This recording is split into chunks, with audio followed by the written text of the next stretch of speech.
Pittsburgh Free Will Baptist kids. It's Miss Malinda here. I am so glad you're back with me one time. Some of you I got to see Sunday. I was so excited about that. Some of you I will get to see soon. Can't wait for that either.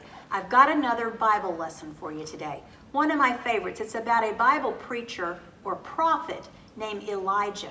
Elijah lived and walked and worked in a very tough environment. There was a king who did not want people to know about God.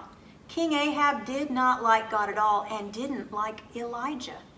Crazy things happen. Your mom and dad will have to read the rest of the account to you, but they were in the middle of a drought. And God worshipers, little God worshipers, wanted to know how to fix it. Some of them went to idols or statues and tried to fix it, but Elijah told them that doesn't work. Some of them prayed to God himself. And Elijah came, and here's what happened. Let me read it to you out of 1 Kings chapter 18.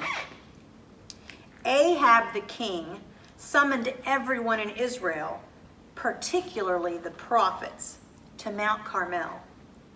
Elijah challenged the people, "How long are you going to sit on the fence? If God is the real God, follow him.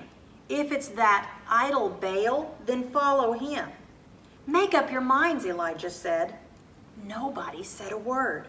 Nobody made a single move.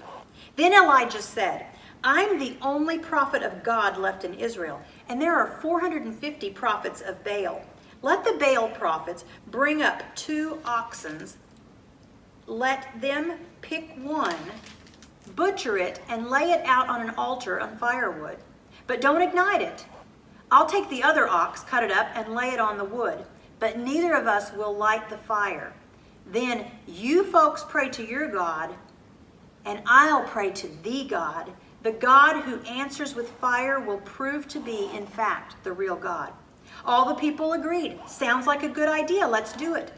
Elijah told the Baal prophets, "Choose your ox and prepare it. You go first because there are more of you. Then pray to your God, but don't light the fire." So they took the ox he had given them, prepared it on the altar, and then prayed to Baal. They prayed all morning long, "Oh, Baal, answer us." But nothing happened. Not so much as a whisper of breeze. Desperate, they jumped and stomped on the altar they had made. By noon, Elijah had started making fun of them, saying, "Call a little louder. He is a god after all. Maybe he's off meditating somewhere or another, or maybe he's gotten involved in a project, or maybe he's on vacation. You don't suppose he's overslept, do you, or needs to be waked up?" They prayed louder and louder. They even cut themselves with swords and knives, a ritual that was common to them, until they were covered with their own blood. This went on until well past noon. They used every religious trick and strategy they knew to make something happen on that altar, but nothing happened. Not so much as a whisper, not a flicker of response. Then Elijah told the people, "Enough of this. It's my turn. Everybody gather around." And they gathered. He then put the altar back together, for by now it was in ruins. Elijah took 12 stones, one for each of the tribes of Jacob, the same Jacob to whom God had said, "From now on your name is Israel." He built the stones into an altar in honor of God. Then Elijah dug a fairly wide trench around the altar.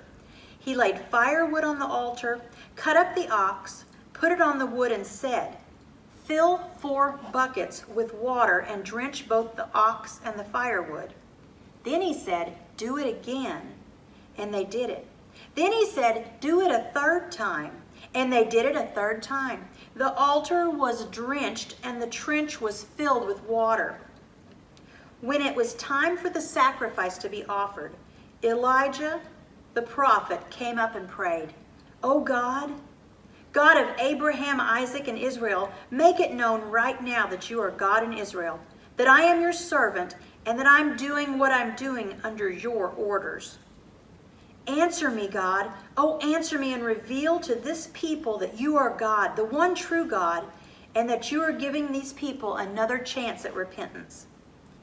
Immediately, the fire of God fell and burned up the offering, the wood, the stones, the dirt, and even the water in the trench. All the people saw it happen and fell on their faces in awed worship, exclaiming, "God is the true God. God is the true God. What an amazing account. Can you imagine being there? Can you imagine seeing those buckets full of water poured over that dry wood?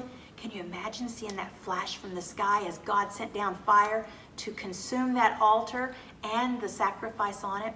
Our God is so big. He does some things that are simply amazing, and I had to share that with you.